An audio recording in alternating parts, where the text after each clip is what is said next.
चलो जी, ठीक है जी। थोड़ा सा टेस्ट का हम डिस्कशन कर लेते हैं। हाफ डिस्कशन हम कर चुके हैं, जिसका हमने डिस्कशन की जो क्लास नोट्स थी वो आप लोगों को भेज दिया था मैंने। अब जो है बचे हुए पार्ट हाफ की हम आप लोगों के साथ डिस्कशन करेंगे और ये डिस्कशन उनके साथ जाएगा। आप देख भी सकते हो और उसका लेक्चर भी अपडेट हो जाएगा, तो फिर मैं आप लोगों को गुड इवनिंग दोनों एक सर। साथ दोनों एक साथ लेक्चर भेज। लास्ट हमने कहाँ तक कराया था बच्चों को? हमने कराया था क्वेश्चन नंबर 8 छोड़ करके, और हमने एक क्वेश्चन नंबर 10 कराया था, क्वेश्चन नंबर 9 भी छोड़ा था और क्वेश्चन 11 कराया था। अच्छा, ये 12 भी हो गया था। अच्छा जी, 13 हो गया था। अब क्वेश्चन नंबर 14 से हम थोड़ा सा आज डिस्कशन करेंगे बेटा। क्वेश्चन नंबर 14 क्या कहता है? क्वेश्चन नंबर 14 कहता है कि a body of mass m, क्या मामला,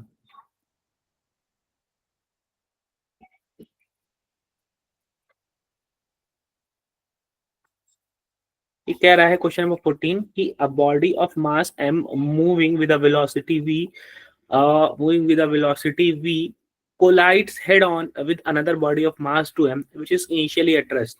तो the ratio of kinetic energy of colliding body before and after collision. एक बॉडी है जिसका मास m है, वो कोलाइड करती है, हेड ऑन कोलाइड करती है दूसरी बॉडी जिसका मास 2m, जो कि शुरू में रेस्ट में थी। तो जो रेशियो है कोलाइडिंग बॉडी की काइनेटिक एनर्जी का रेशियो है वो आपको बताना है, टकराने से पहले का और टकराने से बाद का। अब यहाँ पे सिंस क्वेश्चन नंबर 14 की बात करें, एक मिनट, क्वेश्चन नंबर 14, एक मिनट जी बच्चा,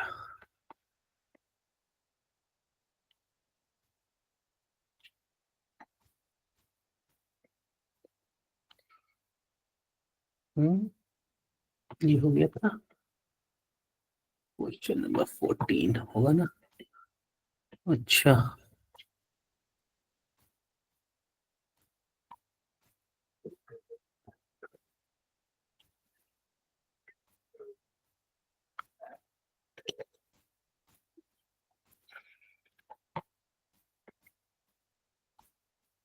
हाँ जी, देखिए फिर तो यहाँ पे हमने क्या बात करी कि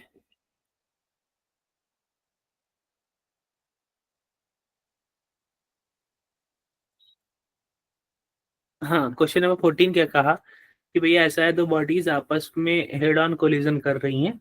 जिस बॉडी का मास m है वो v वेलोसिटी से जाके टकरा जा रही है, हेड ऑन कोलिजन हो जा रहा है। दूसरी बॉडी का मास 2m है, जो कि शुरू में कैसे थी, रेस्ट में थी। तो उनका रेशियो ऑफ काइनेटिक एनर्जी बताना है। तो आपको मैंने पढ़ाया था क्वेश्चन नंबर 14, आपको पढ़ाया था कि अगर दो बॉडी, अब यहाँ पे जो है टाइप ऑफ कोलिजन नहीं बताया जा रहा है, तो स्टैंडर्ड हम ये मानते हुए चलेंगे कि ये इलास्टिक कोलिजन है। और इलास्टिक कोलिजन में मैंने आपको बताया था कि एक बॉडी m है जिसका मास m, वेलोसिटी v है। दूसरी बॉडी जिसका मास उन्होंने कितना दे रखा है बेटा? दूसरी बॉडी, 2m। हाँ, उसका मास उन्होंने दे रखा है 2m। अच्छा, और ये शुरू में किस में थी? रेस्ट में थी। अगर ये इलास्टिकली कोलाइड करती हैं दोनों बॉडी, तो टकराने के बाद पहली बॉडी की वेलोसिटी और टकराने के बाद दूसरी बॉडी की वेलोसिटी का जो फॉर्मूला है वो क्या होगा? आपको पढ़ाया है मैंने। इलास्टिक कोलिजन के बाद जो वेलोसिटी, उसका फॉर्मूला क्या होगा? v plus v1। हाँ, m1 plus, m1 minus m2 हाँ, upon m1 plus m2 into into u1 plus आगे 2m1 नहीं, यहाँ v1 हो चुका है, u1 हो चुका है, तो अब यहाँ पर 2 वाला चलेगा। 2m2 minus u2 upon m1 plus m2। Very good, शाबाश, बहुत अच्छे। उसी तरीके से यहाँ पे v2 वाला भी बता दो। m2 minus m1 upon m1 upon, m1 plus m2 into u2 very good, plus 2m1 u1 by m1 plus m2। Very good, शाबाश, बहुत अच्छे। ठीक है, अब ये राइट साइड में जा रही है तो पॉजिटिव भी है। अब पहली बॉडी पे रखते हैं हम। इसका पहली बॉडी का मास m है, दूसरी बॉडी का मास हम ध्यान नहीं देंगे, 2m दर्शन अभी ध्यान देना पड़ेगा। दूसरी बॉडी का मास 2m है और उन दोनों के मास का एडिशन m और 2m का एडिशन कितना हो जाएगा 3m। u1 पहली बॉडी का टकराने से पहले वेलोसिटी क्या थी v थी। अच्छा पहले दूसरी बॉडी का टकराने से पहले वेलोसिटी कितनी थी बेटा u2 कितना था 0 0 था। तो ये वाला टर्म तो खत्म ही हो जाएगा, तो इसको मैं लिख नहीं रहा। अब इसको मैं कैलकुलेट करूंगा, m माइनस 2m को अगर मैं कैलकुलेट करूंगा तो minus m upon 3m minus m upon 3m into V हो जाएगा। m से m कैंसिल हो जाएगा तो वेलोसिटी कितनी हो जाएगी माइनस v अपॉन 3 हो जाएगी। करेक्ट है बात। यस सर उसी तरीके से v2 निकालो, बताओ दूसरी बॉडी का मास। अच्छा अगर मैं यहाँ पे देखूं तो यहाँ पे u2 आ रहा है और टकराने से पहले दूसरी बॉडी का मास 0 था, तो ये वाला तो पूरा का पूरा कितना हो जाएगा बेटा 0 हो जाएगा। छोड़ देंगे इसको, ठीक है। फिर इसकी बात करते हैं। 2m1 पहली बॉडी का मास कितना है भैया m, दूसरी बॉडी का इनिशियल वेलोसिटी कितनी थी v, और इन दोनों मासेस का एडिशन m और 2m का एडिशन कितना हो जाएगा 3m। कैंसिल कैंसिल कितना हो जाएगा 2v/3। Correct. Yes sir yes sir. शाबाश बहुत अच्छे। अब टकराने से पहले यहाँ पर फर्स्ट बॉडी का इनिशियल काइनेटिक एनर्जी कितना हो जाएगा mv²। हाफ mv² ना बेटा, mv² क्यों होगा। और दूसरी बॉडी का इनिशियल काइनेटिक एनर्जी कितनी हो जाएगी 0 0। अब यहाँ पे टकराने के बाद वेलोसिटी पहली बॉडी की कितनी है, अभी हमने देखा माइनस v बहुत है। तो अच्छा यहाँ पहले टोटल कर लेते हैं कि total kinetic energy before collision कितनी हो जाएगी। इसकी हाफ mv², इसकी 0 है तो कितनी हो जाएगी हाफ mv²। बस वेरी गुड शाबाश। अच्छा टकराने के बाद पहली बॉडी की फाइनल काइनेटिक एनर्जी, पहली बॉडी की फाइनल काइनेटिक एनर्जी उसकी वेलोसिटी माइनस v/3 कितना हो जाएगा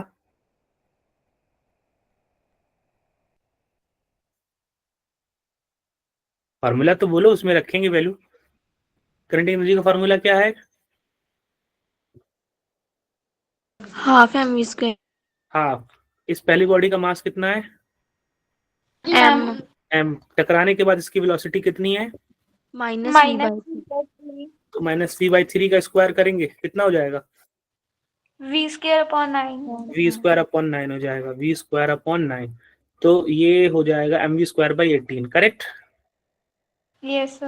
हाँ यस अब सर उसके बाद दूसरी बॉडी का फाइनल काइनेटिक एनर्जी, दूसरी बॉडी का टकराने के बाद फॉर्मूला वही है हाफ। दूसरी बॉडी का मास कितना है 2m 2m 2m। दूसरी बॉडी का टकराने के बाद वेलोसिटी कितनी है ये 2v/9 स्क्वायर करेंगे तो कितना हो जाएगा 4b²/9। 4v²/9। इसको मल्टीप्लाई करूंगा तो 4 2 8 mv² अपॉन नीचे कितना हो जाएगा 9 2 18। तो टोटल काइनेटिक एनर्जी फाइनल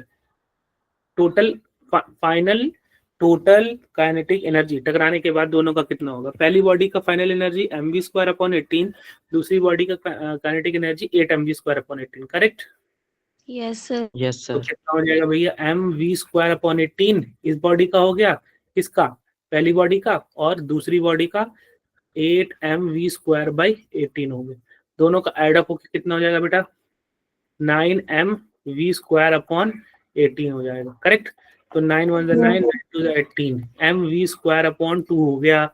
तो भैया यहाँ तो हम देख रहे हैं mv²/2 हो गया ये टोटल में।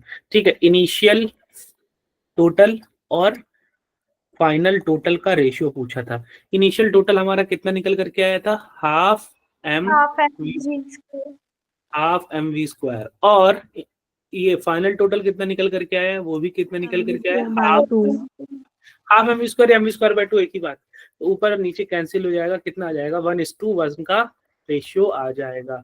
अब हमको इतना सारा करने की जरूरत नहीं थी, ठीक है बेटा। एक मिनट, ओफो बड़ा मसला हो जाएगा।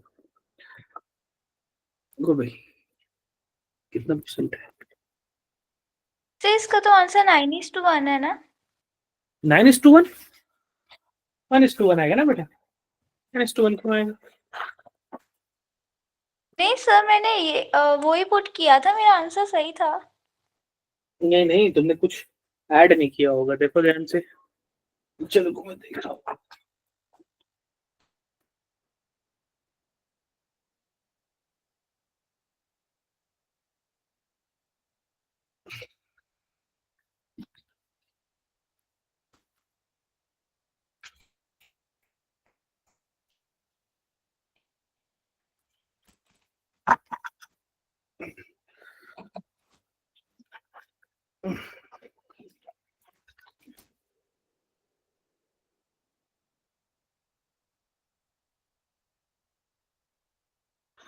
क्वेश्चन पूछा क्या है कि the ratio of colliding body, ratio of kinetic energy of colliding body before and after collision will be, टकराने से पहले और टकराने के बाद जो है बॉडी का जो वो होगा वो आपको बताना है।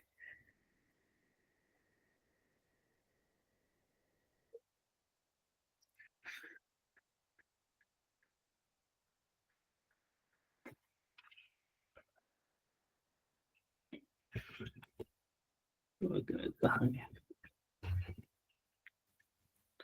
क्या बोला है भैया? The ratio of kinetic energy of colliding body before and after collision. ठीक है, बॉडी मास है बोला head on with another body mass 2m which is velocity at ratio of kinetic energy of colliding body before and after collision will be, टकराने से पहले और टकराने के बाद का जो कोलिजन है वो पूछ रहा है। आपने क्या किया था?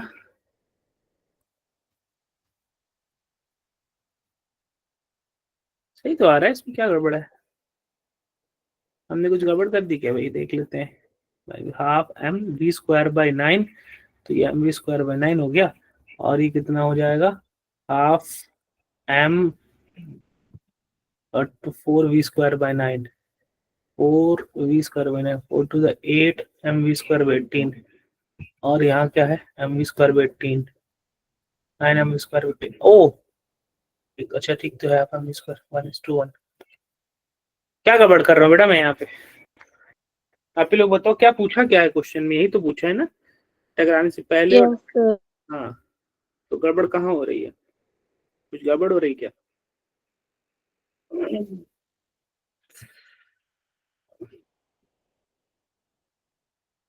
सर मेरा यही था। यही तो आना चाहिए, लेकिन ठीक है, देखते हैं इस क्वेश्चन को। फिलहाल तो क्वेश्चन मुझे यही समझ में आया कि यही पूछा, तो मैंने हो सकता है कुछ और पूछ रहा हो, मैं कुछ और निकाल दिया हूँ, तो आज मेरा दिमाग भी काम नहीं कर रहा है। तो फिलहाल तो अभी हम यही मान के चल रहे हैं कि यही आंसर ठीक है। हो सकता है कुछ पूछा और हो और मैं निकाल दिया हूँ कुछ और। ठीक है जी। अच्छा जी, अब उसके बाद क्वेश्चन नंबर 15 क्या कहता है? एक small block of mass 1 kg जो है उसको रिलीज किया जा रहा है, rest at the top of A rough track. The track is a circular arc, ये जो रास्ता है वो सर्कुलर है जिसकी रेडियस 40 मीटर है। अच्छा, the block slides along the track without toppling, toppling का मतलब बिना ऐसे रोल किए वो ब्लॉक पूरा सरकता है, और फ्रिक्शनल फोर्स के ऊपर एक्ट करता है जो कि अपोजिट डायरेक्शन में।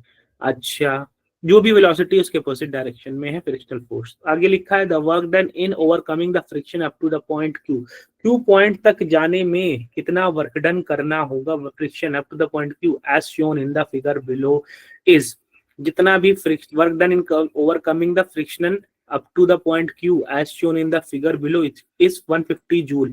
तो फ्रिक्शन फोर्स ने कितना वर्क डन किया है? फ्रिक्शन फोर्स ने वर्क डन किया है 150 जूल का वर्क डन किया है। अच्छा जी, अब हमें यहाँ पे क्या करना होगा? यहाँ पे हमें ध्यान देना होगा कि कौन कौन से फोर्सेस यहाँ पर काम कर रहे हैं, कितना वर्क डन हुआ है, और कितना का चेंज इन काइनेटिक एनर्जी हुआ है। इन दो चीजों का हमको ध्यान रखना होगा। अच्छा जी, अब अगर मैं इस डायग्राम में बताऊं आपको, क्वेश्चन नंबर 15, क्वेश्चन नंबर 15 क्या कहता है कि भैया एक ऐसे सर्कुलर ट्रैक रखा हुआ है, और इस सर्कुलर ट्रैक में एक ऐसे बॉक्स रखा हुआ है, और इस बॉक्स जो कि सर्कुलर ट्रैक पर है उसकी रेडियस उन्होंने दी हुई है r, और उसका एंगल दिया हुआ उन्होंने कि कितने एंगल पर जा रहा है बेटा? वो एंगल 30 डिग्री तक जा रहा है। ठीक है, 30 डिग्री तक एंगल तक जा रहा है क्यू पॉइंट तक, और जो वर्क डन बाय फ्रिक्शन है वो दे रखा है उन्होंने, कितना वर्क डन बाय फ्रिक्शन दे रखा है? कितना है भैया? 150 जूल दे रखा है work done by friction. Friction ने कितना वर्क डन किया है भाई? फ्रिक्शन ने वर्क डन किया है वर्क डन। अच्छा बेटा, फ्रिक्शन जो भी वर्क डन करेगा वो हमेशा कैसा होगा? पॉजिटिव होगा कि नेगेटिव होगा? Negative sir. हाँ, फ्रिक्शन हमेशा ना, हमेशा अपोजिट डायरेक्शन, मोशन के अपोजिट डायरेक्शन, डिस्प्लेसमेंट के अपोजिट डायरेक्शन में फ्रिक्शन फोर्स होता है, नेगेटिव होता है। अच्छा, अब अगर मैं ध्यान दूं, इस पर और कोई फोर्स दिख रहा है क्या मुझे? हाँ, इस पर सिर्फ और सिर्फ एक ही फोर्स दिख रहा है मुझे, and that force is what, that is force is gravitational force gravitational. mg। अच्छा, वेरी गुड, शाबाश, बहुत अच्छे। और इसका डिस्प्लेसमेंट इस पॉइंट से इस पॉइंट तक, शुरू में इनिशियल पॉइंट ये था, फाइनल पॉइंट ये है, इनिशियल को फाइनल, इनिशियल पॉइंट को हमने फाइनल पॉइंट से मिला दिया, तो बेटा ये क्या कहलाएगा, उसका डिस्प्लेसमेंट कहलाएगा। हाँ, बात समझ में आई क्या? Yes sir. अच्छा जी, अब अगर हम ध्यान दें तो इस बॉडी का जो डिस्प्लेसमेंट आपका इतना हो जाएगा।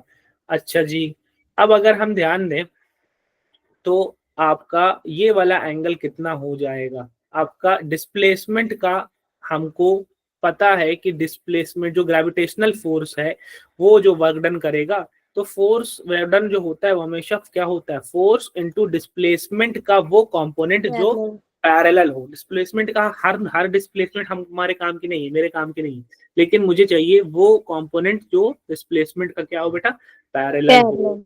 हाँ ठीक है। अच्छा जी, अब अगर हम थोड़ा सा ध्यान से मैं बनाऊं, इस डायग्राम को मैं थोड़ा सा ध्यान से बना रहा हूँ बेटा, ठीक है, ये ऐसे, ये mg ऐसे लगेगा, और ये आपका कितना एंगल बना रहा है, ये 30 डिग्री का एंगल बना रहा है, या पूरा नहीं गया है, यहाँ तक गया है, ठीक है, 30 डिग्री का एंगल बना रहा है, और ये यहाँ से यहाँ तक का डिस्प्लेसमेंट हुआ है। अच्छा, अब अगर हम ध्यान दें थोड़ा सा कि अगर हमारा ये 30 डिग्री है और ये हमारा कितना है, 90 डिग्री हो जाएगा, तो अब हमको थोड़ा सा ध्यान देना होगा एंगल पे कि ये कितना एंगल बना रहा है।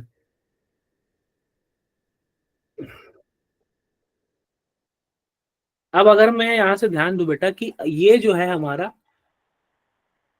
ये डिस्प्लेसमेंट हमको, ये वाली लंबाई जो, ये वाला जो कंपोनेंट है वो मुझे चाहिए, ठीक है, थोड़ा सा ध्यान देना, ठीक है, कैसे यहाँ पे दिमाग लगाया जाता है ये ध्यान देना। ये डिस्प्लेसमेंट है, और ये डिस्प्लेसमेंट का वो कंपोनेंट है जो क्या है, फोर्स के पैरेलल है, ये लंबाई मुझे चाहिए।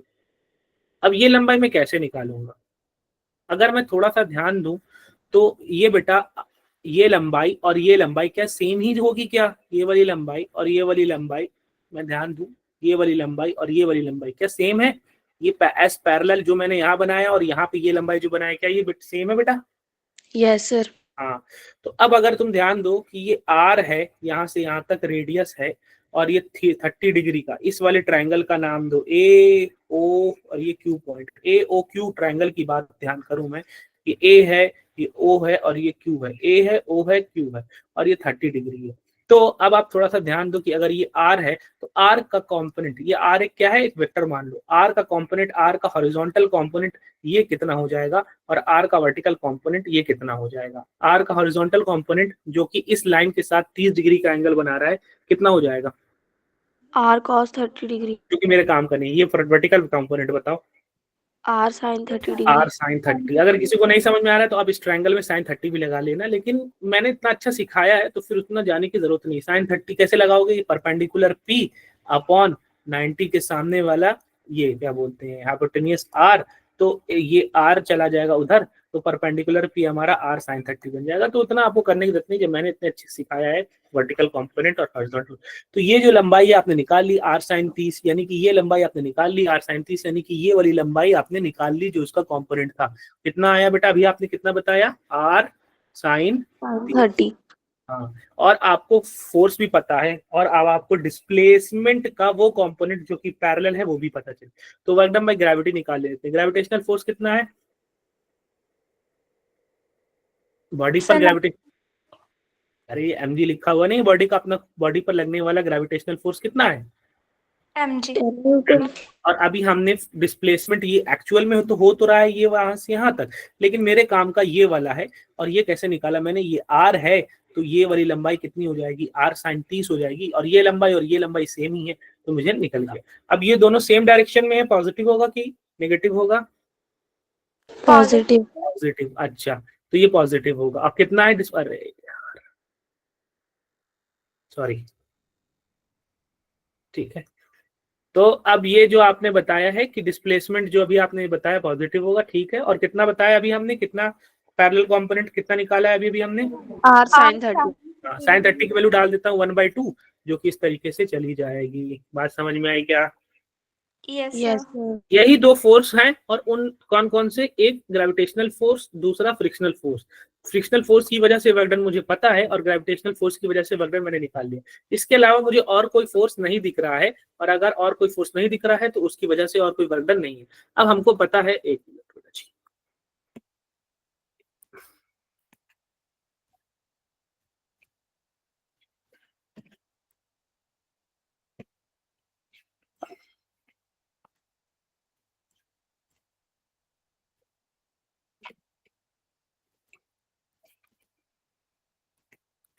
ठीक है। अब हमको पता है कि वर्क एनर्जी थ्योरम क्या कहता है।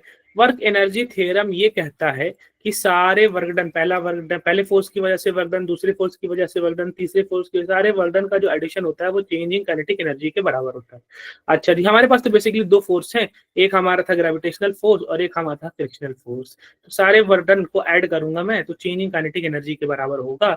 अच्छा, इनिशियल चेंजिंग काइनेटिक एनर्जी होता है final minus initial. Initially body की वेलोसिटी कितनी थी जब ये यहाँ पर था, तो यहाँ पे बॉडी की वेलोसिटी कितनी थी? 0.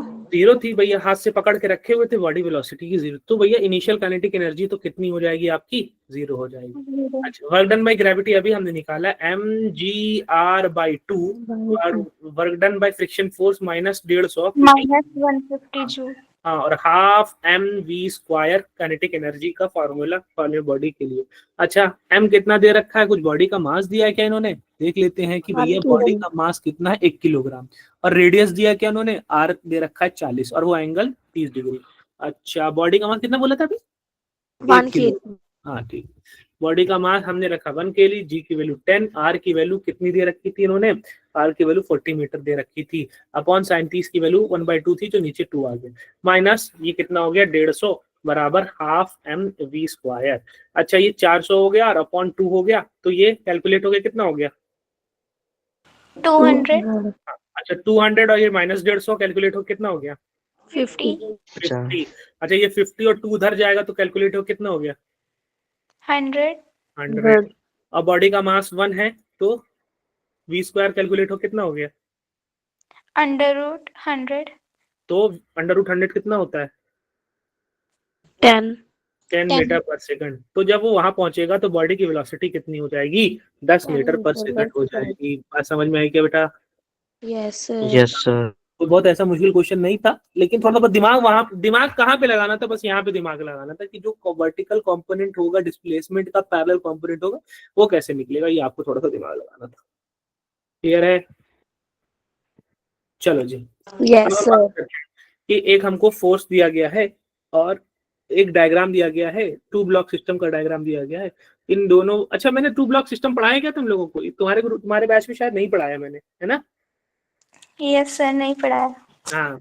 अब जो दोनों बॉडीज के बीच का जो कोफिशिएंट ऑफ फ्रिक्शन दे रखा है ऊपर वाले नीचे वाले बॉडी के बीच का, उन्होंने बोला है कि F/mg है, और the power applied by the force on the system as a function of time, जो पावर होगा as a function of time क्या होना चाहिए, ये उन्होंने बोला है। जो पावर होना चाहिए वो क्या होना चाहिए, ये आपको बोला गया है।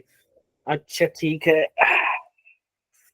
और the power applied force system as a function of time, तो ये तो मैंने तुमको पढ़ाया नहीं है, तो इसको अभी मैं थोड़ा सा होल्ड पर रखता हूँ, आगे बढ़ता हूँ। दूसरा है कि एक बॉडी जिसका मास 10⁻⁻² किलोग्राम है, वो मूव कर रही है medium in a medium and experiences a frictional force minus K V square. ठीक है, उस पर एक फ्रिक्शनल फोर्स लग रहा है। ये फ्रिक्शनल फोर्स वेरिएबल है कि कांस्टेंट है? Minus K V square is a variable force और कांस्टेंट फोर्स? Constant. बेटा माइनस के वी वेरिएबल है सर। Variable. जैसे जैसे वेलोसिटी बढ़ती जाएगी तो वेलोसिटी का स्क्वायर होकर के फोर्स उसी हिसाब से बढ़ता जाएगा। ठीक है, तो उसकी इनिशियल स्पीड इतनी है और उसको बोला गया है कि 10 सेकंड बाद उसकी जो एनर्जी हो जा रही है वो कितनी हो जा रही है? 1/8 हो जा रही है। यहाँ तक बात समझ में आई क्या? Yes, sir. चलो यहाँ तक अगर हम बात करते हैं, तो हमने कहा भाई ऐसा है, क्वेश्चन नंबर आपका 17 ऐसा कह रहा है कि क्वेश्चन नंबर 17 कह रहा है कि भैया एक बॉडी थी, इस पर शुरू में वेलोसिटी उसकी रही होगी v। ठीक है, उस बॉडी की शुरू में वेलोसिटी रही होगी, कुछ भी रही होगी, मुझे उससे मतलब नहीं है, ठीक है, उसकी शुरू में वेलोसिटी v रही होगी, इनिशियल स्पीड दे रखा है उन्होंने, इनिशियल स्पीड कितनी थी शुरू में 10 मीटर पर सेकंड शुरू में बॉडी की वेलोसिटी रही है, ठीक है। अब उसके बाद उन्होंने बोला ऐसा कि वो उसके ऊपर एक फोर्स लगाया जा रहा है, वो फोर्स जो लग रहा है वो लग रहा है माइनस के वी स्क्वायर, ये फोर्स लग रहा है। अब जाहिर सी बात है ये माइनस फोर्स है, यानी कि अपोजिट फोर्स है, रिटार्डिंग फोर्स है, फोर्स उसकी वेलोसिटी को धीरे धीरे कम करता जाएगा। अच्छा, अब 10 सेकंड के बाद उसकी जो एनर्जी हो जाती है वो उन्होंने बोला है कि half M V nought square by 8 हो जाता है, ठीक है। शुरू में कुछ भी रही होगी एनर्जी, बाद में जो फाइनल एनर्जी हो जाती है उन्होंने बोला कि भैया half M V nought square by 8 हो जाएगी, half M V nought square by 8 हो जाएगी। अच्छा, इस बॉडी का मास उन्होंने बोला है 10 टू द पावर -2 kg। तो शुरू में काइनेटिक एनर्जी कितनी हो जाएगी, हाफ, और शुरू में काइनेटिक एनर्जी हाफ, मास दे रखा है 10 टू द पावर -2, वेलोसिटी का स्क्वायर कर देंगे तो 10 का स्क्वायर हो जाएगा। यानी शुरू में काइनेटिक एनर्जी कितनी हो जाएगी बेटा, ये 10 to the power 2, 10 to the power -2 cancel, और हाफ जूल यानी कि 0.5 जूल की शुरू में काइनेटिक एनर्जी हो जाएगी। यहाँ तक बात समझ में आई क्या?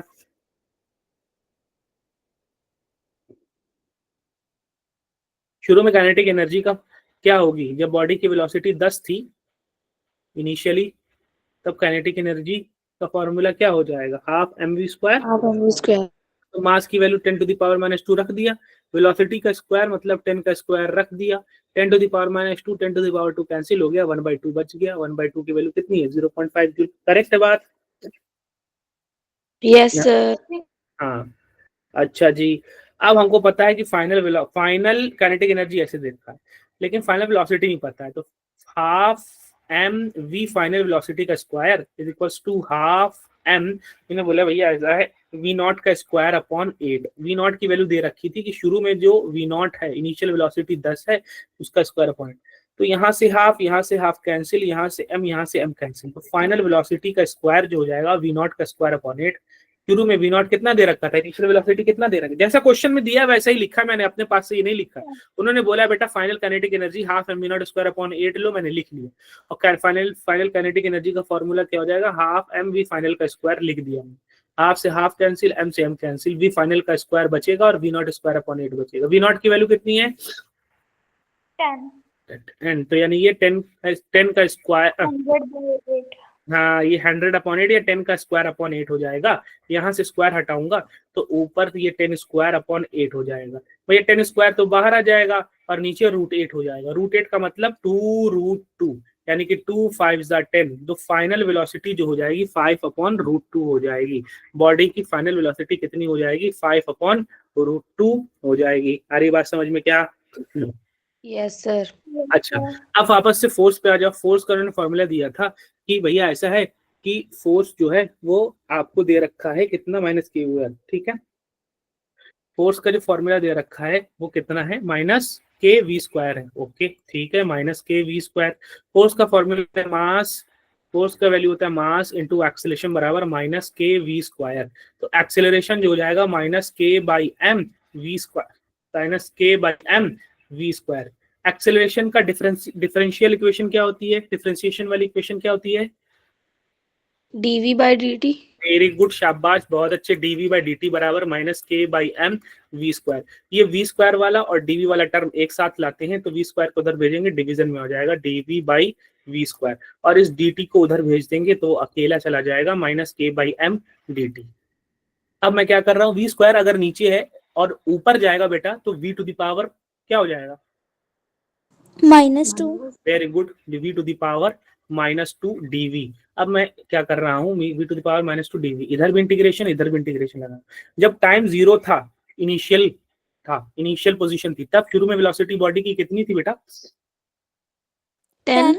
10 थी। और जब टाइम कितना हुआ, कितने टाइम के बाद की बात किया था, उन्होंने कहा था कि भैया ऐसा है कि 10 सेकंड के बाद ये एनर्जी हो जा रही है, यानी कि जब टाइम 10 सेकंड हुआ तब वेलोसिटी कितनी हो गई थी, अभी अभी हमने फाइनल वेलोसिटी निकाला है, कितनी हो गई थी, 5/√2। 5/√2। 5/√2। हाँ 5/√2 जो हो जाएगी ये आपकी फाइनल वेलोसिटी हो जाएगी।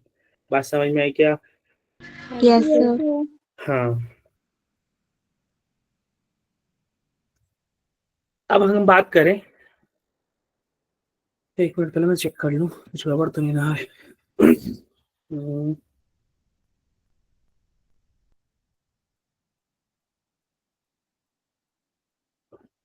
एक गड़बड़ मुझे उसमें दिख गई, मुझे लग रहा था ये कुछ बड़ा क्योंकि सही नहीं आ रहा। उन्होंने बोला कि भैया final velocity 1/8 mv not square है, थोड़ा सा हमको कैलकुलेशन यहाँ सही करना होगा। ये फाइनल वेलोसिटी हाफ नहीं रहेगा, इसमें 1/8 mv नॉट स्क्वायर रहेगा, यहाँ पे हाफ नहीं रहेगा, 1/8 mv नॉट स्क्वायर रहेगा, तो यहाँ पे कैंसिल होकर के 4 बचेगा।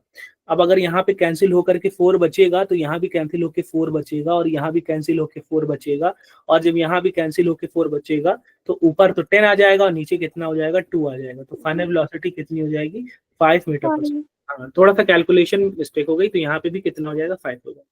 अच्छा, तो यहाँ पर जब शुरू में टाइम 0 था तो वेलोसिटी 10 थी, जब 10 सेकंड हो गया तो वेलोसिटी कितनी हो गई, 5 हो गई। अच्छा, v टू द पावर -2 का इंटीग्रेशन बताइए।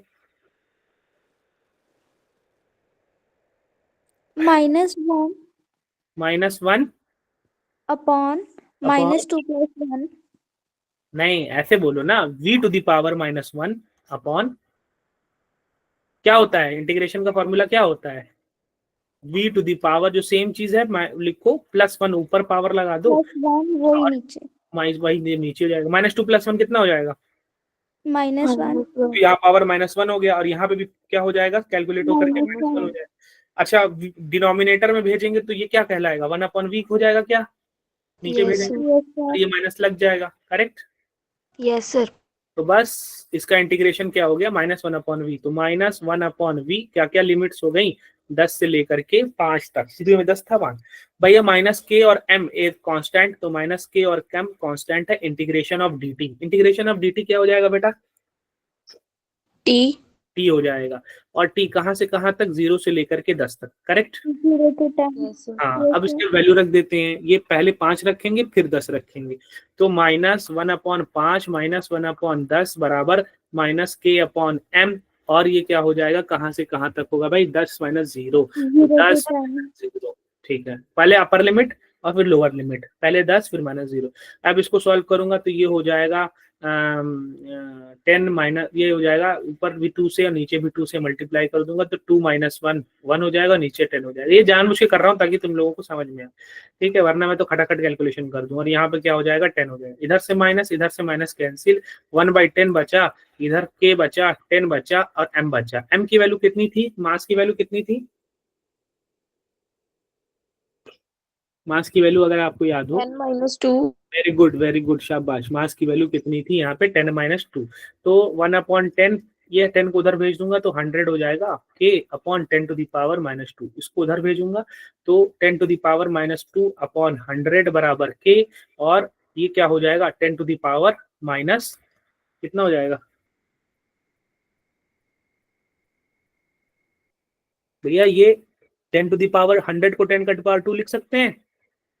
Yes sir. अब जब ये 10⁻2 ऊपर जाएगा तो 10 क्या बन जाएगा, -2 बन जाएगा क्या, -2 अब ये दोनों मल्टीप्लीकेशन में है तो पावर का एडिशन हो जाएगा, 10⁻⁻4 हो जाएगा, और क्या, तो k की जो वैल्यू आ गई वो 10⁻⁻4 आ गई। यहाँ पे आप ध्यान दोगे तो k की वैल्यू 10⁻⁻4, ऑप्शन नंबर सी आपका हो जाए।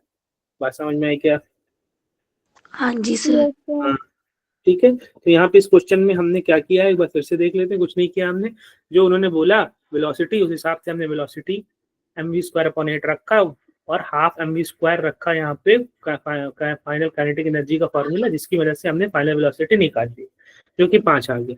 अब उसके बाद फोर्स का फॉर्मूला -kv² रखा, जिसमें फोर्स का फॉर्मूला मास इंटू एक्सेलरेशन होता है, उसका डिफरेंशियल इक्वेशन रखा, फिर उसके बाद यहाँ पे इंटीग्रेशन बनाया। लिमिट्स हमको पता चल गई, जब टाइम 0 था तो वेलोसिटी शुरू में 10 थी, जब 10 सेकंड हो गया तब फाइनल वेलोसिटी हमने निकाल रखा था 5। बस इसको इंटीग्रेट कर दिया, इंटीग्रेट करने के बाद सब वैल्यूज पुट करने के बाद फाइनली k की वैल्यू कितनी आ गई, 10⁻⁻4।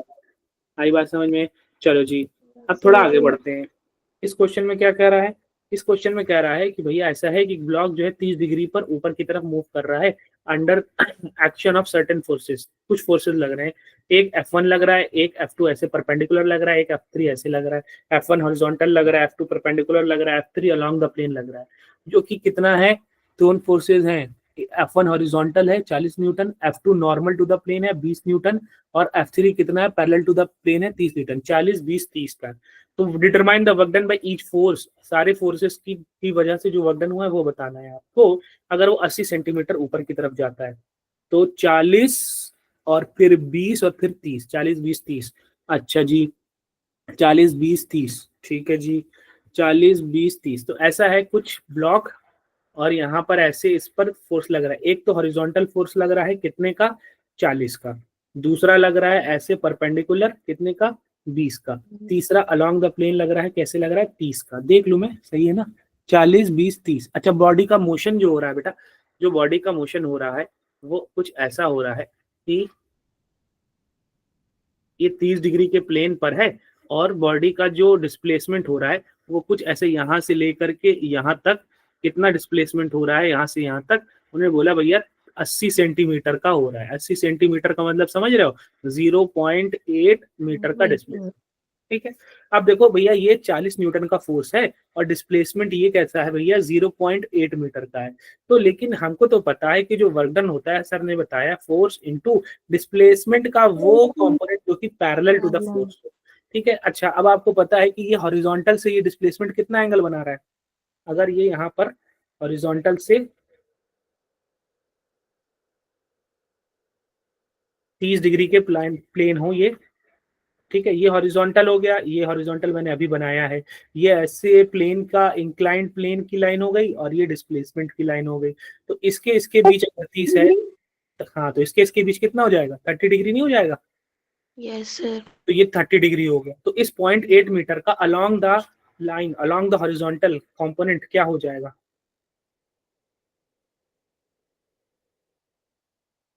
ये वेक्टर 0.8 मीटर है, इसका अलोंग द हॉरिजॉन्टल कंपोनेंट क्या हो जाएगा।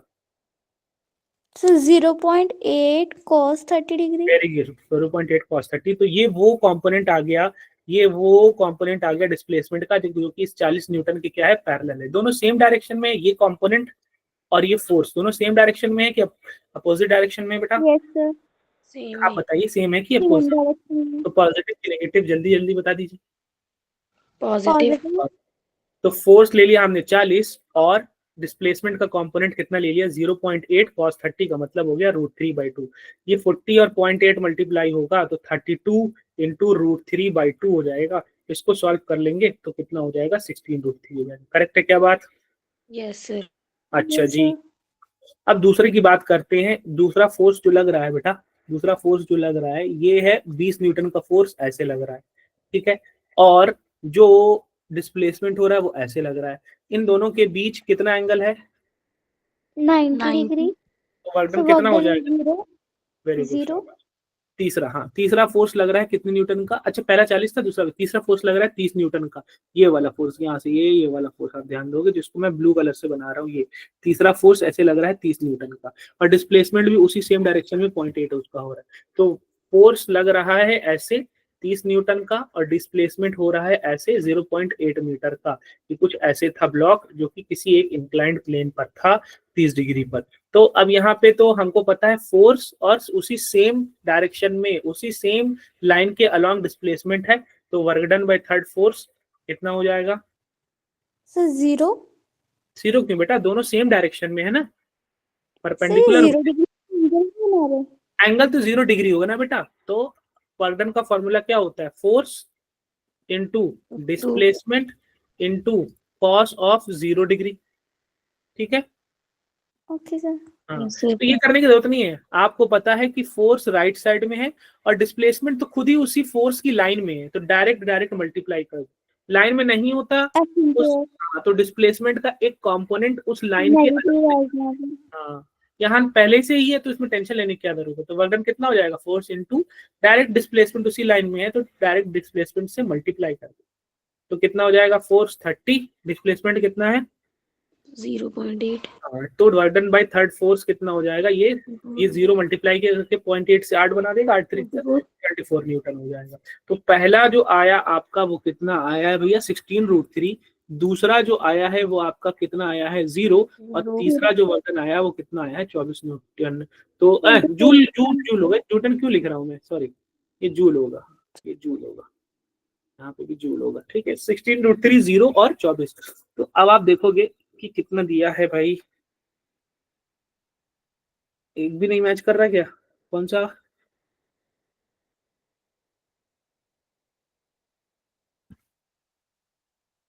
जीरो था और कौन था हमारा 24 जूल था, अरे 28 जूल आ रहा है। 28 था। हाँ एक बीच वाला जीरो आ रहा था, फिर 24 आ रहा था, ये 28 क्यों आ रहा है? हो सकता है इन्होंने वैल्यू रख दी हो। ठीक है 16√3 024 भैया 16 इंटू 1.732 करूंगा मैं तो कितना आ जाएगा? मुझे लग रहा है नियरली अबाउट 28 जूल के आसपास की वैल्यू आ जाएगी। ठीक है कितना है 16 इंटू 1.73, हाँ हाँ ये वैल्यूज मल्टीप्लाई रखने पर वो कितना हो रहा है 27.68 आ रहा है, जो कि नियरली 28 जूल का हो जाएगा। तो आपको कौन सा ऑप्शन हो जाएगा? ऑप्शन नंबर बी हो जाएगा। ठीक है ये जीरो और ये 24 तो बहुत आसान कर दे रहा है, तो निकालने की ज्यादा जरूरत भी नहीं है, डायरेक्ट लिख सकते हो। करेक्ट है क्या बात? यहाँ पे बात समझ में आई क्या? Yes sir. हाँ अब यहाँ पे देखो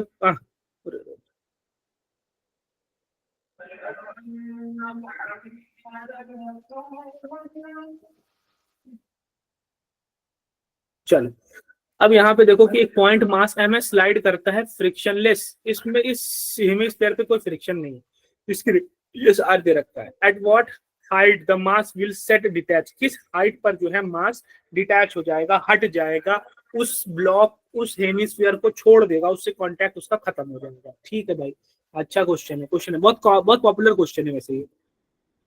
क्वेश्चन नंबर 19 की अगर मैं बात करूं तो कुछ इस तरीके से एक हेमिस्फीयर रखा है बेटा, और शुरू में ऊपर एक ऐसे ब्लॉक रखा है जिसका मास m है। अच्छा जी और इस हेमिस्फीयर की रेडियस जो है वो कितनी है? r दे रखी। अच्छा अब वो मान लेते हैं ऐसे मूव करेगा और यहाँ पर आकर के वो डिटैच हो जाएगा। अच्छा बेटा जब ये डिटैच हो जाएगा तो इसका और इसका कांटेक्ट क्या हो जाएगा? खत्म हो जाएगा। Yes yes sir. जब ये कांटेक्ट खत्म हो जाएगा तो क्या इनके बीच लगने वाला नॉर्मल फोर्स लगेगा कि नहीं लगेगा? नहीं लगेगा सर। Very good. तो जब ये डिटैच होगा तो यहाँ पर नॉर्मल फोर्स आर जिसको हम लिखा करते थे आर, वो कितना हो जाएगा? जीरो हो जाएगा। यहाँ पे तो नॉर्मल फोर्स आर लग रहा है, बात समझ में आई क्या? Yes sir. Yes sir. अच्छा अब यहाँ पर नॉर्मल फोर्स आर लग रहा है। अच्छा मैं रेडियस को स्मॉल आर लिख रहा हूँ, बॉडी का खुद का वेट कितना है? mg है, करेक्ट। Yes sir. अब यहाँ थोड़ा सा ध्यान देना है, चूंकि बॉडी मोशन कर रही है यहाँ से यहाँ तक, ये क्या एक सर्कुलर मोशन हो रहा है क्या? बॉडी का एक सर्कल पर यहाँ से यहाँ तक का मोशन जो हो रहा है, एक सर्कल का मोशन हो रहा है क्या? सर्कुलर पाथ यस का सर। मोशन। हाँ बेटा यस सर। तो अगर सर्कुलर पाथ का मोशन हो रहा है, ठीक है, तो हम कहेंगे अगर सर्कुलर पाथ पे मोशन हो रहा है तो हम कहेंगे भैया एक सेंट्रीपिटल फोर्स तो towards the centre of the circle होना ही चाहिए। ये सेंट्रीपिटल फोर्स एफ सेंट्रीपिटल तो होना ही चाहिए। सर्कुलर मोशन हुआ नहीं तो तुम बोल दोगे कि सेंट्रीपिटल फोर्स होना चाहिए। तो इस बॉडी पे दो फोर्स लग रहे हैं, एक ये खुद का बॉडी का mg और एक ये बॉडी पे लगने वाला r। तो इनका जो नेट फोर्स होगा वो किधर होगा? नीचे वाला ज्यादा mg, आर उसके अपोजिट में माइनस आर, और इन दोनों फोर्सेस का जो नेट फोर्स बनेगा एफ नेट, वही क्या बन जाएगा? वही आपका बन जाएगा सेंट्रीपिटल फोर्स। Centripetal force. हाँ नीचे वाला बड़ा माना हूं क्योंकि ज्यादा माना हूं क्योंकि जो नेट फोर्स की डायरेक्शन होनी चाहिए टुवर्ड्स द सेंटर होनी चाहिए, ये अगर यहाँ पर सेंटर है। बात समझ में आई यहाँ तक? Yes sir. अच्छा जी हाँ अच्छा जी। अब क्या होगा? ये शुरू में मैंने बनाया mg माइनस आर बराबर fc। अब जब ये यहाँ पर आएगा डिटैच होने की कंडीशन पर आएगा तब क्या होगा? r तो जीरो हो जाएगा। ठीक है यस सर। हाँ अच्छा अब जब ये यहाँ पर आएगा r क्या हो जाएगा? आपका जीरो हो जाएगा, और बॉडी अभी भी सर्कुलर मोशन के बस एंड पर होगी, यानी अभी भी हम सर्कुलर मोशन की कंडीशन लगा सकते हैं। तो यहाँ पर जब बॉडी रहेगी, थोड़ा सा बस ध्यान दो, अच्छा क्वेश्चन है ये। बॉडी रहेगी तो बॉडी का अपना खुद का वेट तो mg हो जाएगा। ठीक है बॉडी का अपना खुद का वेट तो mg हो जाएगा, लेकिन बॉडी का इस डायरेक्शन में क्या कंपोनेंट हो जाएगा?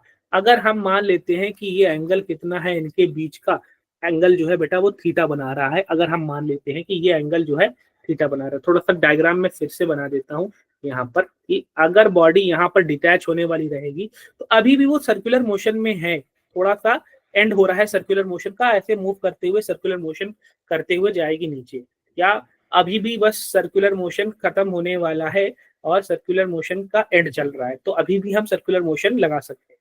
अच्छा बॉडी का अपना खुद का वेट mg होगा, और इस क्योंकि हम सर्कुलर मोशन मान रहे हैं, और ये वो लाइन है जिसके वो रेडियस है जिसके अलोंग वो सर्कुलर मोशन कर रहा है, और इसके साथ मान लेते हैं कितना एंगल बना रहा है? थीटा एंगल बना रहा है। तो इस mg का इस रेडियस के अलोंग कंपोनेंट कितना हो जाएगा, ये component mg cos theta. mg cos theta हो जाएगा। वेरी गुड, शाबाश, बहुत अच्छी। अब एक ही फोर्स लग रहा है और दूसरा फोर्स आर तो हो गया खत्म, जीरो। ठीक है, आर तो हो गया जीरो, क्योंकि यहाँ पर बॉडी क्या हो जाएगी, डिटैच हो जाएगी। वेरी गुड, शाबाश। चलो, अब अगर मैं बात करूं कि जब एट डिटैचिंग पॉइंट पर बॉडी पर एक ही फोर्स लग रहा है toward centre, and that centre पर कौन सा फोर्स लग रहा है, mg cos थीटा। mg और cos सारे थीटा फोर्सेस का और सारे फोर्सेस का एडिशन किस से, टुवर्ड सेंटर की तरफ सारे फोर्सेस का एडिशन क्या होगा भैया, एफ नेट के बराबर होता है। अब चूंकि ये सर्कुलर मोशन कर रहा है तो नेट फोर्स क्या कहलाता है, इस केस में सेंट्रीपिटल फोर्स एफसी कहलाता है। बात समझ में आई? हाँ, बात समझ में आई। Yes, sir. सेंट्रीपिटल फोर्स का फॉर्मूला होता है mv square upon by R. हाँ, mv स्क्वायर अपॉन आर। अब यहाँ से हम देखेंगे v, m से m कैंसिल हो गया और v स्क्वायर कितना हो गया, आर जी कॉस थीटा हो गया। तो v की value under root R G cos theta हो गई। बात सही है क्या यहाँ तक? हाँ जी सर।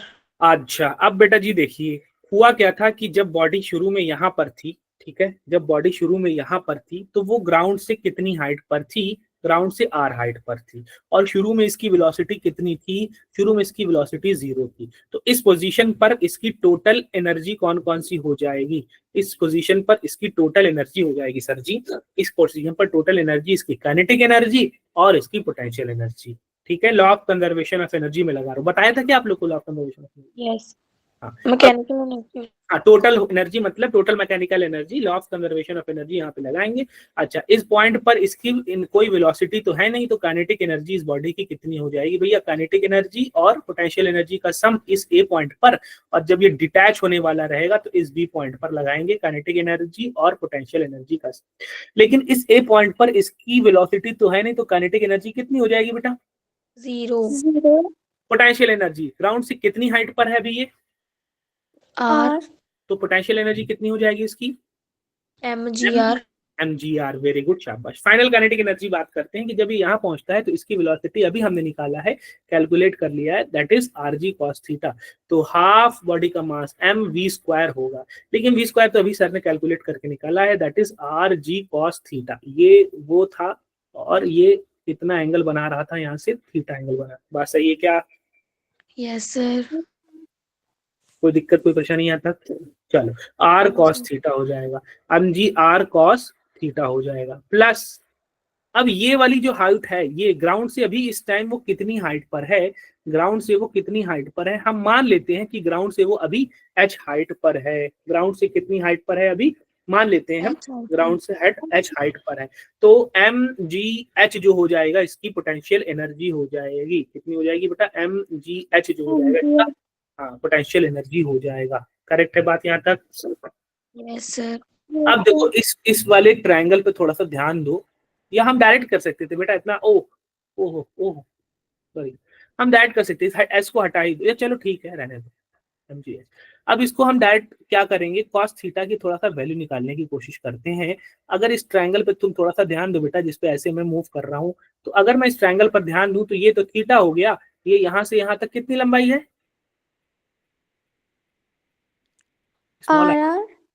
स्मॉल आर लेना चाहिए ना, नहीं आर क्या है, स्मॉल आर ना।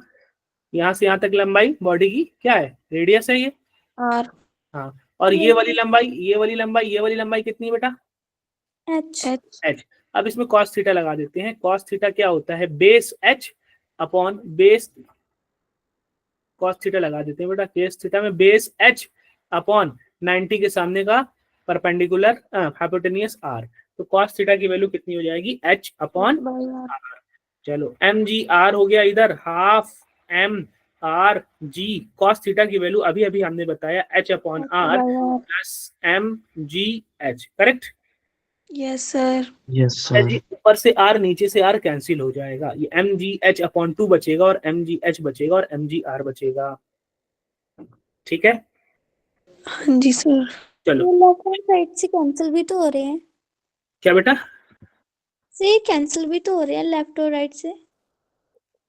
नहीं कैंसिल कहाँ हो रही है, mgr है इधर, यहाँ mgh अपॉन 2 बचा और यहाँ पे mgh बचा, कैंसिल क्या, mg कैंसिल ना, अभी करेंगे, mg कैंसिल करेंगे, अभी करेंगे। mgr है लेफ्ट में और क्या क्या बचा है, mgh/2 बचा है, तो हमने लिख दिया mgh/2। और क्या बचा है हमारे पास, mgh बचा है, तो हमने लिख दिया mgh। अच्छा, mgh/2 और mgh का एडिशन करेंगे, 2 उधर जाएगा, मल्टीप्लाई होकर के 2 mgh, और ऊपर mgh मिल करके 3 mgh, और नीचे 2 हो गया, इधर क्या है mgr है। अच्छा, mg से mg कैंसिल हो गया, r is equal to 3h/2 हो जाएगा। अच्छा, तो 2r/3h हो जाएगा, यानी कि वो हाइट जिस पर वो डिटैच होगा वो 2r/3 हो जाएगी। बात समझ में आई क्या? Yes sir. हाँ जी बेटा, ऐसे अगर आप ध्यान दोगे, पूछा क्या था आपसे कि किस हाइट पर जा करके वो जो है निकल जाएगा, तो हमने कहा कि भैया यहाँ पर आकर के वो थीटा एंगल बना रहा है, और ये हाइट जो आपकी h है वो हमने निकाल लिया, कितनी, that is 2r/, question number B. बात समझ में आई? Yes sir. चलो जी बेटा, अब क्वेश्चन कह रहा है कि इस गिवन पोटेंशियल एनर्जी और पोजीशन का ग्राफ है। अब आपको इसमें करेक्ट ऑप्शन बताना है। अगर आप लोगों ने पढ़ा हो, थोड़ा ध्यान दिया हो, कि जो पोटेंशियल एनर्जी और पोजीशन का जो ग्राफ इन्होंने कुछ ऐसे दिया हुआ है, कैसे दिया हुआ है, उन्होंने ऐसे ग्राफ हमें दिया है कि बॉडी कुछ इस तरीके से, ये पोटेंशियल एनर्जी यू और ये डिस्प्लेसमेंट एक्स का ग्राफ हो। अगर आपको स्टेबल इक्विलिब्रियम की कंडीशन आपने पढ़ी हुई हो, या इक्विलिब्रियम की कंडीशन पढ़ी हुई हो, तो आपको पता होना चाहिए, इक्विलिब्रियम की कंडीशन पढ़ी हुई हो तो आपको पता होना चाहिए कि F इज इक्वल्स टू होता है minus D U upon D X. F is equals to होता है minus D U upon D X. ठीक है, minus D U upon D X क्या होता है, minus D U upon D X हो जाएगा इस ग्राफ का क्या, स्लोप। इस ग्राफ का क्या कहलाएगा, slope. Slow. D U upon D X क्या भैया, y वाली क्वांटिटी u है, x वाली क्वांटिटी x है, तो y क्वांटिटी और x क्वांटिटी का रेशियो ही तो सर ने बताया था, स्लोप। अच्छा, अगर आपको फॉर इक्विलिब्रियम, इक्विलिब्रियम के लिए क्या होना चाहिए बेटा, इक्विलिब्रियम के लिए होना ये चाहिए कि जो फोर्स होना चाहिए वो जीरो होना चाहिए। अगर फोर्स जीरो है तो इस फॉर्मूले में F is equal to minus D U upon D X, इस फॉर्मूले में फोर्स को जीरो रख दूंगा, तो minus D U upon D X क्या होना चाहिए, जीरो होना चाहिए। माइनस को उधर भेज दूंगा तो वो क्या होना चाहिए, जीरो। यानी कि स्लोप क्या होना चाहिए बेटा, अगर इक्विलिब्रियम होना है तो स्लोप क्या होना चाहिए, जीरो होना चाहिए। बात समझ में आई क्या? Yes sir. हाँ, फिर से मैं समझाता हूँ। इक्विलिब्रियम की कंडीशन से पहले आप देखो कि फोर्स और पोटेंशियल एनर्जी के बीच रिलेशन होता है F is equals to minus D upon D. अगर इक्विलिब्रियम चाहिए आपको कि बॉडी इक्विलिब्रियम में हो, इक्विलिब्रियम आपको समझा चुका हूँ। इक्विलिब्रियम क्या होता है कि उस पर नेट फोर्स क्या होना चाहिए, जीरो होना चाहिए। आपको पहले भी बताया, बैकवर्ड एक्शन। हाँ, आगे का फोर्स, बॉडी पर लगने वाले तमाम फोर्सेस का एडिशन जीरो होना चाहिए, तभी हम न्यूटन्स लॉ ऑफ मोशन में अगर बॉडी ऐसे रेस्ट में रखती तो मैं बोलता था कि अरे इक्विलिब्रियम में है क्या, तो आप बोलते थे हाँ सर, ऊपर के लगने वाला फोर्स इक्वल्स टू नीचे लगने वाला फोर्स। तो वहां पे आपने पढ़ रखा था कि फोर्स, नेट फोर्स क्या होना चाहिए, जीरो। तो यहाँ पे बॉडी पर नेट फोर्स क्या होना चाहिए, जीरो, तभी तो बॉडी किस में कहलाएगी, इक्विलिब्रियम में कहलाएगी। तो नेट फोर्स हमने जीरो रख दिया, minus D upon D X क्या हो जाएगा, जीरो हो जाएगा। अब अगर आप मैं यहाँ पे ध्यान दूं कि स्लोप बनाने का सर ने तरीका बताया था कि अगर कर्व हो तो स्लोप बनाना हो तो आपको क्या बनाना चाहिए, किसी भी पॉइंट पर आपको क्या बनाना चाहिए, टैंजेंट बनाना चाहिए। हाँ, तो यहाँ पे अगर मैं टैंजेंट बनाऊंगा और इस पॉइंट पे टैंजेंट बनाऊंगा, तो पॉइंट ए और पॉइंट बी पर जो टैंजेंट बन रहा है वो बताओ कि ये कितना एंगल बना रहा है, ये लाइन एक्स एक्सिस के साथ कितना एंगल बना रही है, 180 डिग्री। नहीं बेटा, ये 0 डिग्री कहलाएगी। और यहाँ पर भी कितना एंगल बना रही है, 0 डिग्री। 0 डिग्री कहलाएगी। 180 भी लोगे तभी कोई बहुत बड़ी बात, ठीक है। और सर ने और हमने पहले से पढ़ रखा है कि स्लोप जो होता है m, जो स्लोप होता है m जिसको हम बोलते हैं वो होता है tan थीटा। tan, यहाँ पर एंगल 0 है तो tan 0, उसकी वजह से m कितना हो गया, स्लोप कितना हो गया, स्लोप मतलब du अपॉन dx कितना हो गया, यहाँ पर 0 हो गया। वही सेम चीज m is equals to, m बोलते हैं स्लोप को जो कि tan थीटा होता है, यहाँ पर tan 0 हो गया, तो यहाँ पे हमारा स्लोप कितना आ गया, 0 हो गया। m बोलो चाहे स्लोप बोलो, चाहे इस केस में स्लोप क्या है, du अपॉन dx क्या आ गया, 0। बात समझ में आई क्या? Yes sir.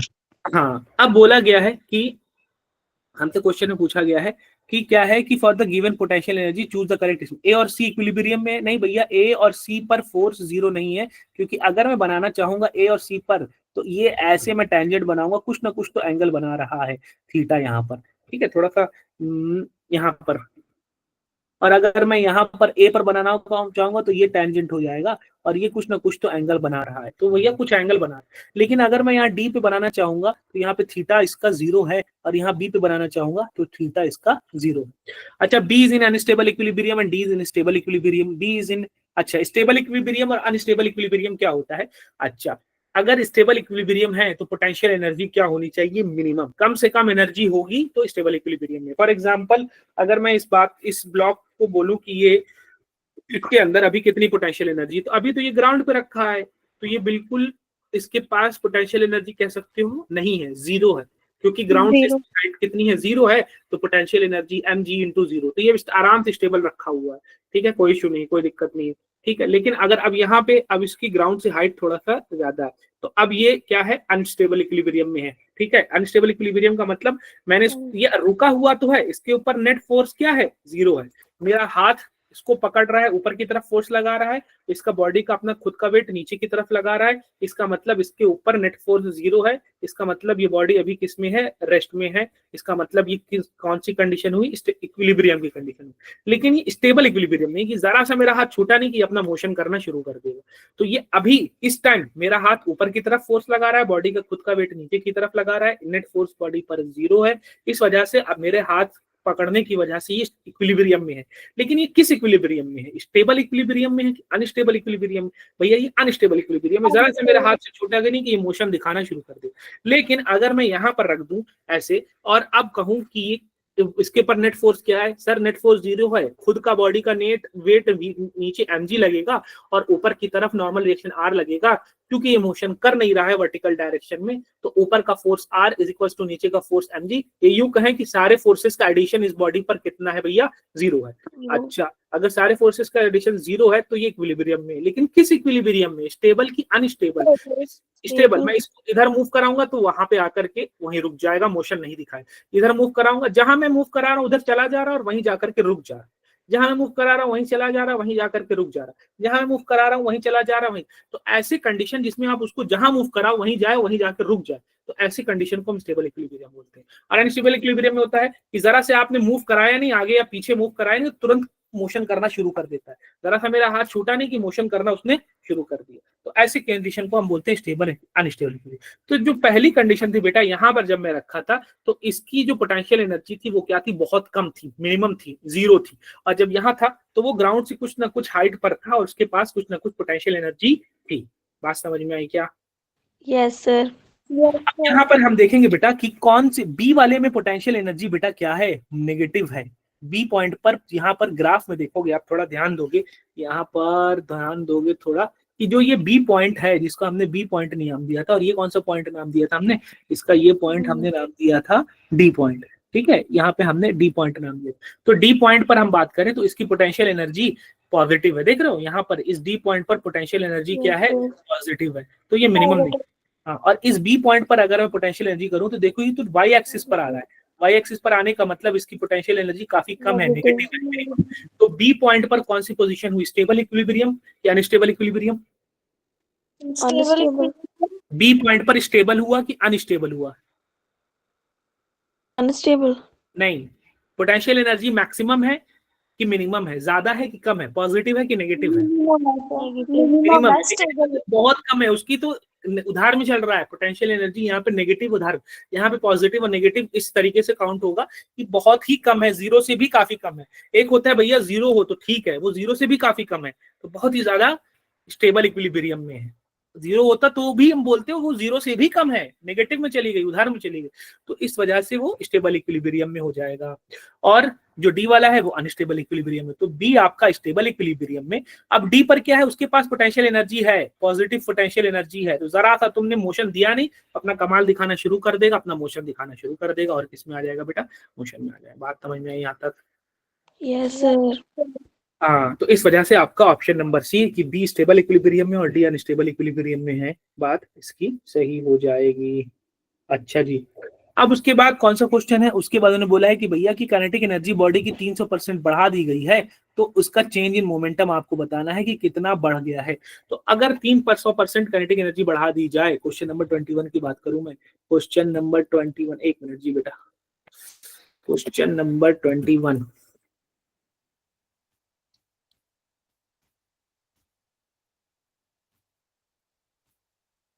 सर 100% बढ़ेगी। एक मिनट में देखा।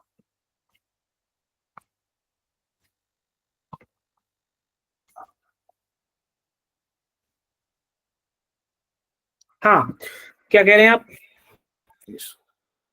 ठीक है। हाँ। अब इसमें क्वेश्चन में कहा गया है कि भैया कितना 300% ये बढ़ाया तो ये कितना परसेंट बढ़ जाएगा? भाई 300% बढ़ाना है, ठीक है, 300% बढ़ाना है। 300% का मतलब 3 गुना। अगर शुरू में बॉडी का मोमेंटम p था तो 300% इंक्रीज करना गया है। 3% इंक्रीज बाई लिखा होगा। इंक्रीज बाई का मतलब उसमें आपको ऐड करना पड़ेगा। तो शुरू में मोमेंटम अगर p रहा होगा, 300% इंक्रीज करने के बाद जो मोमेंटम हो जाएगा बॉडी का, तो शुरू में p 300% इंक्रीज कर दिया, 300% इंक्रीज बाई लिखा होगा, यानी कि उसमें हमको ऐड करना पड़ेगा 3%। 300% का मतलब 3p, 3 गुना, वो ऐड करना होगा। तो हमने देखा कि फाइनल मोमेंटम बॉडी का कितना आ गया, 4p हो गया। और इनिशियल मोमेंटम बॉडी का कितना था बेटा, p था। बात समझ में आई यहाँ तक? Yes sir. अच्छा जी, अगर ऐसी बात है तो हमको क्या बोला गया है कि हाँ, kinetic energy of body is increase by, kinetic energy पूछा है, आप मोमेंटम बोला है, तो हम मोमेंटम क्यों कर रहे हैं कि अगर बॉडी की काइनेटिक एनर्जी शुरू में के थी, 300% इंक्रीज कर दिया गया है, यानी 3 गुना इंक्रीज कर दिया गया है। तो शुरू में काइनेटिक एनर्जी के थी, 3 गुना इंक्रीज कर दिया, 3 के कर दिया, तो एड अप होने के बाद कितनी हो गई काइनेटिक एनर्जी, 4 के हो गई। अच्छा, शुरू में मोमेंटम मान लो p1 था और बाद में मोमेंटम मान लो बेटा कितना है, p2 है। अच्छा ठीक है भाई, शुरू में मोमेंटम p1 है, बाद में मोमेंटम p2। अच्छा ठीक है भाई। अच्छा, अगर हम बात करें काइनेटिक एनर्जी और मोमेंटम का जो रिलेशन था वो होता है k is to p1 square upon 2m, और यहाँ पे बात करें तो final kinetic energy 4k is equals to momentum का स्क्वायर अपॉन 2m। ऐसा ही होता है ना, काइनेटिक एनर्जी क्या होता है, मोमेंटम का स्क्वायर अपॉन 2m। अब इसको 2m, इसको हम yes, इसको हाँ, इसको इक्वेशन 1 को इक्वेशन 2 को हम वो कर देंगे, डिवाइड कर देंगे। इक्वेशन 1 को इक्वेशन 2 से डिवाइड करूंगा, लेफ्ट में k है और इधर लेफ्ट में क्या है भैया, 4k है। इधर राइट में क्या है, p1 स्क्वायर अपॉन 2m है, और इधर राइट में क्या है, इधर राइट में p2 स्क्वायर अपॉन 2m है। अच्छा भाई, हाँ, 2m से 2m कैंसिल हो गया, k से k कैंसिल हो गया, क्या बचा आपका, बचेगा 1/4, इधर बचेगा p1 स्क्वायर और इधर बचेगा p2 स्क्वायर। p2 स्क्वायर उधर चला जाएगा, 4 उधर चला जाएगा, तो 4p1 स्क्वायर। इधर से मैं स्क्वायर हटाऊंगा तो p2 हो जाएगा, इधर में स्क्वायर रूट लगाऊंगा तो 4 का स्क्वायर रूट 2 और इसका स्क्वायर रूट कितना हो जाएगा बेटा, p1 हो जाएगा। बात समझ में आई क्या? Yes sir. yes sir, अब हमको निकालना है परसेंटेज चेंज। चेंज कितना हुआ, कितना बढ़ा हुआ है, परसेंटेज चेंज कितना परसेंटेज हुआ। तो पहले तो हम चेंज निकालेंगे। चेंज का मतलब फाइनल मोमेंटम और इनिशियल मोमेंटम का सबट्रैक्शन। फाइनल मोमेंटम बेटा कितना है, 2p1 माइनस इनिशियल मोमेंटम कितना था, p1, तो चेंज कितना हो गया, p1। अब परसेंटेज चेंज निकालने का मतलब कि जो चेंज आया है अपन ओरिजिनल मोमेंटम p1 इंटू 100 कर देंगे तो परसेंटेज चेंज आ जाएगा। अच्छा जी ठीक है, चेंज कितना आया है, p1 आया है, ओरिजिनल मोमेंटम p1 था, इंटू 100 कर देंगे तो कितना परसेंटेज हो जाएगा, 100% का चेंज हो जाएगा। 100%। हाँ वेरी गुड, शाबाश, बहुत। जो बच्चे यहाँ इतना प्यार से लगे मुझे बहुत अच्छा लगता है, सारे बच्चे कनेक्टेड है। चलो भाई, अब इस क्वेश्चन में बोला जा रहा है कि block of mass m 2 kg को रेस किया जाता है ऊपर की तरफ एक मासलेस स्ट्रिंग से through a distance of 4 metre with a constant acceleration of 2.2। 2.2 का एक्सेलरेशन से ऊपर की तरफ मूव किया है, तो वर्क डन बाय टेंशन बताना। 2 किलोग्राम की बॉडी है, 4 मीटर तक ऊपर उठाया जा रहा है, 2.2 के एक्सेलरेशन। ये तो तुम लोग खटाक से बता दो भैया, 2 किलोग्राम की बॉडी है, 4 मीटर तक उसको ऊपर उठाया जा रहा है, एक रस्सी है, उस रस्सी के जरिए टेंशन टी की मदद से कितने एक्सेलरेशन से, 2.2 मीटर पर सेकंड स्क्वायर के एक्सेलरेशन। चलो इसका एनएलएम बनाओ और टेंशन की वैल्यू बताओ।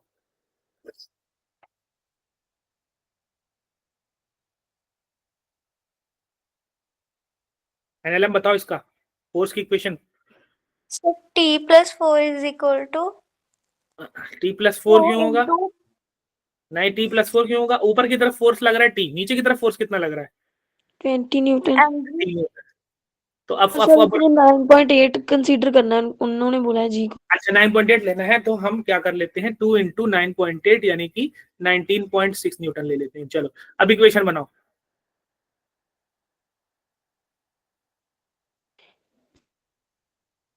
इक्वेशन तो 19 मोशन किधर हो रहा है, ऊपर की नीचे, T minus 19.6 is equals equal to m into a net.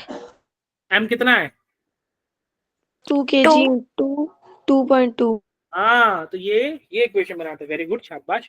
तो इसको सॉल्व करेंगे तो ये 4.4 हो जाएगा और ये t माइनस 19.6 उधर भेजेंगे तो प्लस में हो जाएगा 19.6 प्लस 4.4। अच्छा भाई, 6 4 10 का 0 और 9 1 10 14 और ये 24 का हो जाएगा। तो टेंशन हमारा कितना हो गया? 24 न्यूटन। तो टेंशन की वैल्यू 24 न्यूटन। ऊपर की तरफ सेम डायरेक्शन में डिस्प्लेसमेंट हो रहा है, तो हमको कोई डिस्प्लेसमेंट का कंपोनेंट लेने की जरूरत नहीं है। तो वर्क डन क्या होता है? फोर्स इनटू डिस्प्लेसमेंट का वो कंपोनेंट जो कि पैरेलल हो। अब डिस्प्लेसमेंट खुद ही फोर्स इस टेंशन के ऑलरेडी पैरेलल है, तो कोई कंपोनेंट लेने की जरूरत नहीं है, डायरेक्ट डिस्प्लेसमेंट। फोर्स कितना हुआ?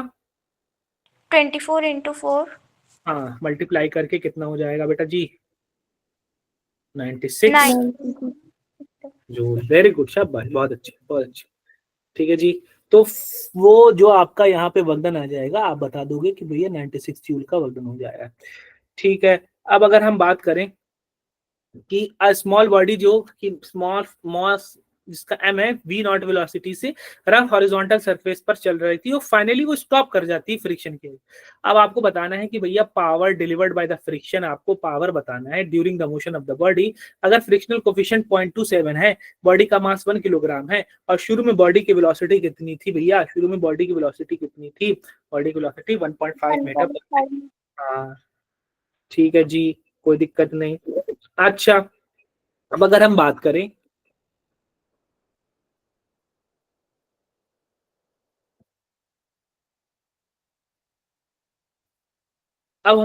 कि हमारे पास एक ब्लॉक है जो कि जा रहा था और फाइनली जाकर के वो फ्रिक्शन की वजह से क्या हो जाएगा? स्टॉप हो जाएगा, जीरो हो जाएगा। और उस बॉडी का जो मास दे रखा था, कितना दे रखा था बॉडी का मास? बॉडी का मास दे रखा था 1 kg, ठीक है, 1 किलोग्राम। और कोफिशिएंट ऑफ फ्रिक्शन कितना दे रखा था? कोफिशिएंट ऑफ फ्रिक्शन 0.27 27 दे रखा था। अच्छा, शुरू में कितनी वेलोसिटी थी भैया? शुरू में वेलोसिटी थी 1.5 मीटर पर सेकंड थी शुरू में वेलोसिटी। अच्छा, और पावर क्या होता है? पावर होता है भैया वर्क डन अपॉन टाइम होता है। ये सारी चीजें हमको पता करना। अच्छा, वर्क डन पावर क्या होता है भैया? वर्क डन अपॉन टाइम होता है। यहाँ तक बात समझ में आई क्या? क्वेश्चन? Yes sir. हाँ, वर्क डन अपॉन टाइम होता है। अच्छा, लेकिन वर्क डन हमको पता है, सर ने बोला था कि सारे वर्क डन का एडिशन जो होता है वर्क एनर्जी थ्योरम के अकॉर्डिंग किसके इक्वल होता है? चेंज का मतलब final minus initial kinetic energy. अच्छा, फाइनल बॉडी वेलोसिटी 0 हो जा रही है, तो फाइनल काइनेटिक एनर्जी कितनी हो जाएगी? 0 ठीक है, तो भैया फाइनल तो यहाँ पर 0 हो गई। अच्छा, माइनस इनिशियल काइनेटिक एनर्जी का फॉर्मूला होता है हाफ mv²। यहाँ पर एक ही फोर्स लग रहा है और वो लग रहा है फ्रिक्शन फोर्स। अब आपको पता है कि friction force positive work done देता है कि नेगेटिव वर्क डन देता है? नेगेटिव। फ्रिक्शन फोर्स निकाल लेते हैं। फ्रिक्शन फोर्स का सर ने फॉर्मूला बताया था म्यू इंटू आर। म्यू कितना है? 0.27। आर कितना है? बॉडी का खुद का वेट डाउनवर्ड डायरेक्शन में कितना लगेगा? 10 न्यूटन। तो ऊपर की तरफ लगने वाला आर कितना हो जाएगा? 10 न्यूटन हो जाएगा, क्योंकि ऊपर नीचे मोशन हो नहीं रहा है। तो मल्टीप्लाई कर लेंगे तो 2.7 का हो जाएगा। वर्क डन क्या होता है? Force into displacement. Force, frictional force किस डायरेक्शन में लग रहा है? फ्रिक्शन फोर्स लग रहा है ऐसे अपोजिट डायरेक्शन में, और डिस्प्लेसमेंट ऐसे इधर इस डायरेक्शन में हो रहा है। बात समझ में आई क्या? Yes sir. Yes sir. तो डिस्प्लेसमेंट कितना हो रहा है भैया? डिस्प्लेसमेंट इस डायरेक्शन में हो रहा है, लेकिन मुझे डिस्प्लेसमेंट पता नहीं है। पता है कि मैं क्यों कर रहा हूँ इतनी मेहनत? छोड़ो, वर्क डन चाहिए था ना हमको, work done by frictional force. अच्छा, minus half mass of the body कितना है? मास ऑफ द बॉडी 1 है। अच्छा, इनिशियल वेलोसिटी कितनी थी भैया? 1.5, तो 1.5 हाँ, तो ये हो जाएगा 2.25 अपॉन 2। तो वर्क डन हो जाएगा कितना? 1.145। ये इतना वर्क डन, इतना जूल का वर्क डन करेगा बॉडी। बात समझ में आई क्या? Yes sir. अच्छा जी। Yes sir. हाँ, अब हम टाइम निकाल लेते हैं। टाइम क्या होता है? टाइम निकालना पड़ेगा हमको। तो बॉडी का शुरू में, लेकिन टाइम के लिए हमको चाहिए होगा एक्सेलरेशन वगैरह। चलो, फोर्स हमने निकाल लिया। बॉडी पर फोर्स कितना लग रहा है? 2.7 न्यूटन। तो बॉडी पर फोर्स लग रहा है 2.7 न्यूटन। तो मास इनटू एक्सेलरेशन जो हो जाएगा 2.7। मास कितना है? 1, तो एक्सेलरेशन कितना हो जाएगा भैया? 2.7 का एक्सेलरेशन। क्योंकि फ्रिक्शन फोर्स है, अपोजिट डायरेक्शन में अपोजिट फोर्स हो रहा था, तो यहाँ से आपकी जो वैल्यू हो जाएगी ये हो जाएगी एक्सेलरेशन की -2.7।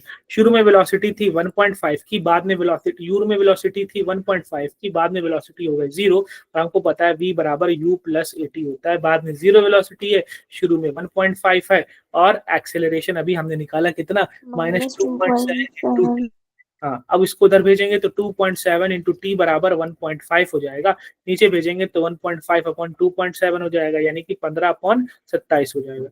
अच्छा जी, ये 3 5 15, 3 9 27, टी की वैल्यू कितनी हो गई, 5/9। तो सर ने बताया है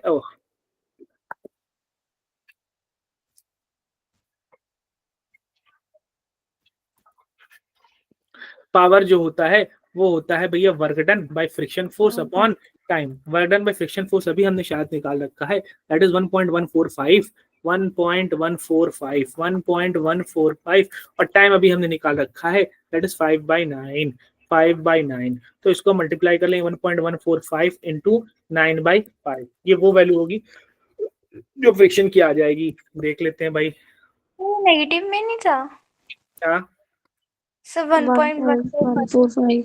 अरे वो नेगेटिव लिख लो, कोई दिक्कत नहीं है यार, पावर स्केलर क्वांटिटी है।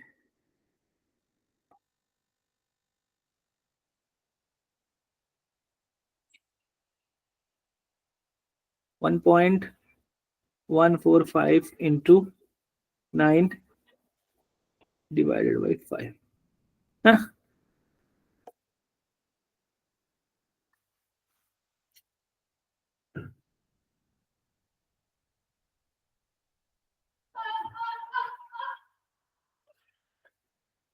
2.06 ये आ रहा है, 2.06 समथिंग आ रहा है, ठीक है। नेगेटिव लिख लो, कोई दिक्कत नहीं है, यहाँ पे आज सच कोई वो नहीं है, यहाँ पे मॉड लेते हैं। हाँ, नेगेटिव डायरेक्शन को बताता है, पावर का कोई डायरेक्शन से ऐसा कोई रोल नहीं है। अच्छा जी, तो मल्टीप्लाई करने के बाद 2.06 वाट आ रहा है, जिसको हम नियरली कितना मान सकते हैं, 2 वाट। आप जो है एस्टिमेट करके लिख देना कि पावर जो जनरेट हुआ है वो कितने का जनरेट हुआ है, 2 वाट का जनरेट हुआ है। बात समझ में आई क्या? हाँ जी सर। हाँ ठीक है बेटा, बस आज के लिए इतना ही इनफ करते हैं, ठीक है। थोड़ा मेरी तबीयत भी ठीक नहीं लग रही है आज। Okay, that's it for today, thank you so much.